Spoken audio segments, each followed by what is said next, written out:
Allez, bonjour à tous, analyse de Chiliz. Ça fait un moment que j'en ai pas parlé, la charte commence à devenir intéressant, c'est un peu trop tôt selon moi, mais on a quand même des premiers signaux qui nous disent que on est potentiellement sur un bottom. On verra tout ça, on fera une analyse long terme et plutôt court terme également. Mais la dernière fois que j'avais fait une update sur Chiliz, c'était à la fin de la Coupe du Monde. On a eu notre Buy the Rumor Sell the News où avant la Coupe du Monde, c'était la zone intéressante pour se positionner. Sauf que les gens, ils ont attendu l'ouverture de la Coupe du Monde, le 18 novembre de mémoire, l'ouverture de cette Coupe du Monde pour se positionner. Et là, tous les grosses institutions, eux, en ont profité pour distribuer. Parce que je vous rappelle, quand vous avez un acheteur, automatiquement en face, vous avez un vendeur. D'accord? Donc, si on a une grosse institution qui a investi des millions d'euros sur Chiliz, d'accord, pour vendre ces tokens, automatiquement, faut quelqu'un en face qui les achète. Sinon, elle va bousiller le marché.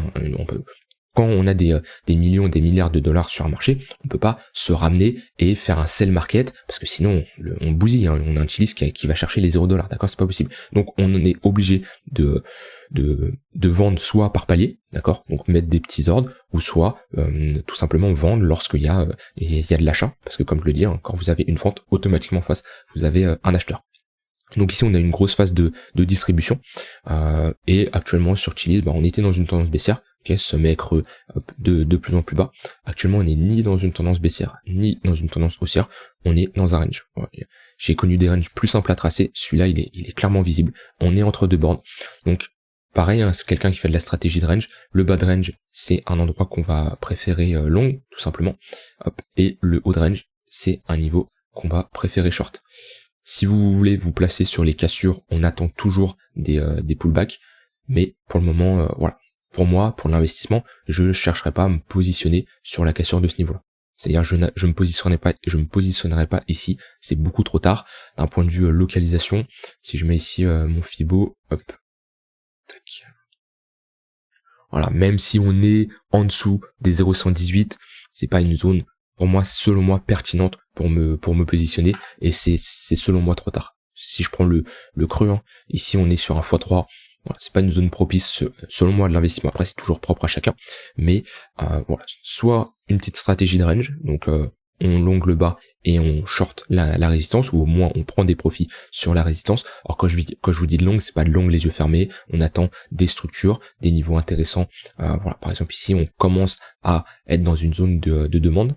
On structure ici un W, voilà, ça c'est ce qu'on veut, hein. Sur un bad range comme ça, on veut pas faire des creux et des sommets de plus en plus bas, on est là pour inverser notre dynamique. Donc haut de range, hop, on structure des M, si je me mets en close line, voilà, ils sont beaucoup plus visibles, sommet creux, sommet plus bas que le précédent. Quand on est en bad range, on veut l'inverse des W, creux, sommet, creux plus haut, voilà, ça c'est ce qu'on veut. Si on arrive en bad range et on fait ça, voilà, c'est vraiment pas bon. Nous, c'est ce qu'on veut, c'est ça, tout simplement. Ce genre de structure. Donc là, on est sur un bon niveau. Et pareil, hein, quelqu'un qui cherche à prendre des profits, soit il prend des profits en haut de range, ou on peut avoir une prise de profit au niveau de nos 50% de retracement. Donc voilà, un exemple de setup. Hein. Alors c'est pas un conseil en investissement, c'est pas personnellement ce que je ferais, mais c'est pour vous montrer globalement comment on peut aborder un range. Ici, une prise de profit partielle sur les 50% de retracement et prise de profit totale en haut de range, ce qui nous fait un restaurant de 4,3 points. Donc c'est un setup qui peut se faire, clairement. Moi, personnellement, je trade très peu les ranges, hein. Je préfère faire du trading de tendance. C'est mon profil, c'est comme ça. Il y en a qui préfèrent les ranges, il y en a qui préfèrent les tendances. Le but, c'est de trader ce qui vous intéresse, et là, vous avez de bons résultats. Maintenant, d'un point de vue investissement, on commence à avoir des signaux intéressants. On a toute cette divergence haussière qui est validée. Est-ce qu'elle est validée? Ouais, elle est validée. Donc là, on a ces première divergence haussière, seconde divergence haussière. Donc on a un essoufflement des vendeurs, tout simplement, et ça se voit de toute façon sur la charte. Comme je dis, hein, souvent, vous n'avez pas besoin du MACD pour voir un essoufflement. D'accord? On a ici une première vague baissière. On en a ici une seconde, qui a une troisième. Voilà, on voit qu'on casse plus les creux, on voit qu'on a tout simplement un essoufflement des vendeurs, et c'est ce qu'on veut. Nous, on cherche à investir, à se positionner, on cherche un essoufflement. Actuellement, d'un point de vue localisation, on est dans une bonne zone. En tant qu'investisseur professionnel, votre but, ce n'est pas de vous placer quand on est ici, d'accord? hop là, votre but c'est pas de vous placer quand il est ici, quand on est sur une charte qui est totalement verticale et qu'on a fait un 16 000%, un 6 000%, pardon. C'est pas possible, vous pouvez pas rentrer ici, vous placez sur des niveaux intéressants. On est revenu chercher ici nos 0,886, on essaye de poser un bottom sur ce niveau-là, et voilà, le premier signal, c'est qu'on commencera ici à valider un W weekly, on en a validé un petit ici, c'est pas les plus jolis, mais on a quand même une petite structure, d'accord, voilà, on a une toute petite structure, on pourra voir si déjà on commence à s'affranchir de ce niveau-là, parce que là on a eu également, hop là, on a eu également une phase de distribution, on a ici structuré un M, voilà, on le voit, phase de distribution, une épaule tête-épaule pour ceux qui préfèrent, mais là il y a eu une phase de distribution assez bas de notre range quand même, donc ça veut dire qu'on n'avait pas des acheteurs qui étaient présents ici, et on peut revoir ici également un range dans un range. Hop, on est vraiment entre deux niveaux. Donc si on commence à s'affranchir en clôture weekly au-dessus vers les 15 centimes de dollars, ça serait encourageant. Maintenant, alors j'ai envie de dire le niveau ultime, c'est si on casse ce haut de range, où là on repartirait dans une grosse tendance haussière. Maintenant, comme je l'ai dit, hein, c'est trop tard selon moi pour se positionner sur ce niveau-là. Mais globalement, voilà les niveaux que vous devez surveiller. Et si on a une cassure de ce niveau à la hausse, hein, de grandes chances de revenir chercher notre borne haute et à minima notre zone de rechargement, les 0,786 qui sont en confluence avec notre borne haute. Alors que la borne haute, je me base pas sur des statistiques ou des chiffres, hein. C'est globalement, c'est ma zone d'intervention, voilà, comme une borne basse. Le but c'est pas un range, ça se traite pas sur un support aussi fin, d'accord. On cherche à travailler sur des zones d'intervention, sur des gros niveaux. On n'est pas, voilà, c'est un support, c'est pas un trait comme ça. Ça marche pas comme ça. Un support c'est une grosse zone d'intervention. On vient buter plusieurs fois. Pareil, les 0,786, c'est pas un seul trait. Voilà, globalement c'est pas un trait tout droit comme ça. Ok, vous voyez ça plutôt comme une zone où le marché peut consolider dedans, comme on a vu ici. Non, nos 0,786 ils ont fait office de support. On s'est pas arrêté pile poil, mais vous voyez ça globalement comme une zone de support et de résistance. Pareil pour les moyennes mobiles, pareil pour les points pivots, où c'est pas un trait pile poil. D'accord, on peut aller en dessous, au-dessus, etc. Ok, ça c'est ce que je voulais dire. D'un point de vue justement tunnel Vegas, on a des tunnels qui sont toujours orientés à la baisse. On a notre tunnel daily qui fait office de résistance. C'est dommage parce qu'on l'avait cassé ici à la hausse. On avait fait un pullback parfaitement dessus. Confluence tunnel daily, tunnel 3 jours. Donc là pareil, hein, quelqu'un qui faisait de la suivi de tendance sur un pullback comme ça, il y avait une opportunité. Alors peut-être qu'il s'est fait stop parce qu'il a pas pris profit. Peut-être qu'il a sécurisé sa position parce que on a quand même fait de ici à ici 60-70%, donc ça dépend après toujours de votre profil, mais là il y avait une opportunité de longue, parce que bon, on était quand même dans une tendance haussière, ok, là il y avait une opportunité, à ce moment-là on pouvait pas dire qu'on était dans un range, d'accord, enfin on était dans une tendance haussière, on était plutôt sur un rebond technique, sur une tendance haussière, sur du daily 3 jours, voilà, accumulation, ok, cassure à la hausse, tendance haussière. Ok, et là on est sur une correction.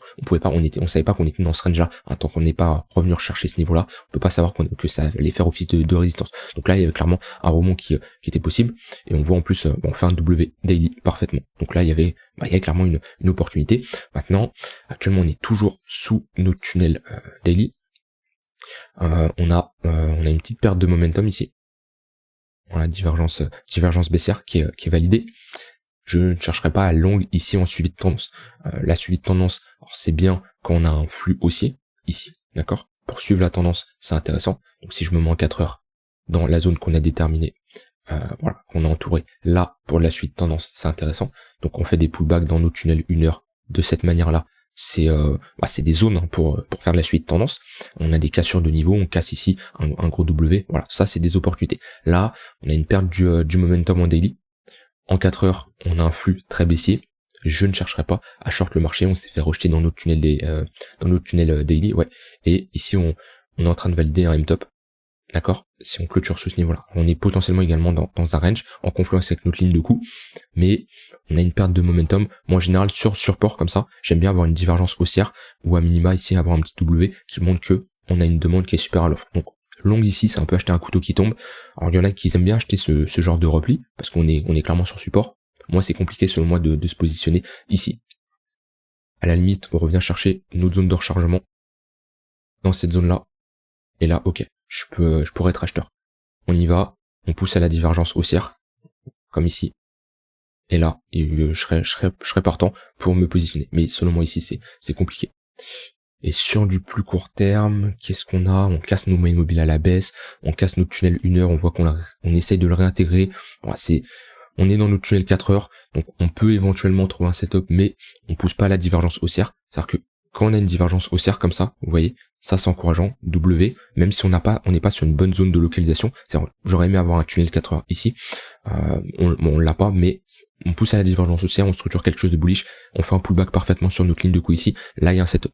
Ici, flux très baissier, on voit pas de structure, certes on est dans une bonne zone, mais comme je dis, à déterminer une bonne zone d'intervention, c'est utile, je vous dis pas le contraire. Moi c'est la première chose que je regarde, c'est où se situe mon marché. Voilà, ici, tout ça c'est des bonnes zones pour short, d'accord, jusqu'au moment où on casse, mais tout ça c'est des bonnes zones pour short. Mais si on va dans cette zone sans me montrer une perte de momentum des acheteurs, donc ici pour short, ou ici une perte de momentum des vendeurs, c'est acheter un peu à couteau qui tombe, c'est jouer contre la tendance, c'est compliqué de se positionner. Ici, voilà, quand on a des petites pertes de momentum comme ça, tac, hop, là c'est intéressant.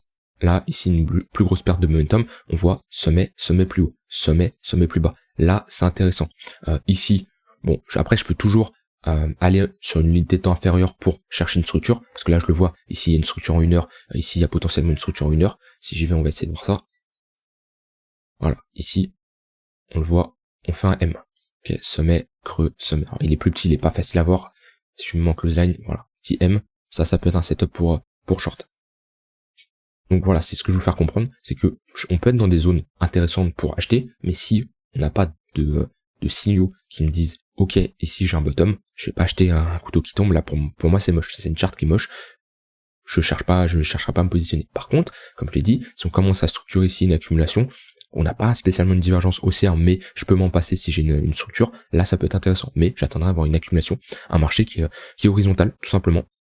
Un peu, voilà, hop, si je me mets en daily, tac, voilà, comme ici, j'achète pas un couteau qui tombe, non, ici, j'achète pas un couteau qui tombe, on pousse même pas à la divergence haussière, donc ça c'est pas très bon, en général, j'aime bien qu'on pousse à la divergence haussière, comme ici, marché horizontal, et qu'on commence à structurer des W, qu'on casse nos moyennes mobiles, là, c'est intéressant.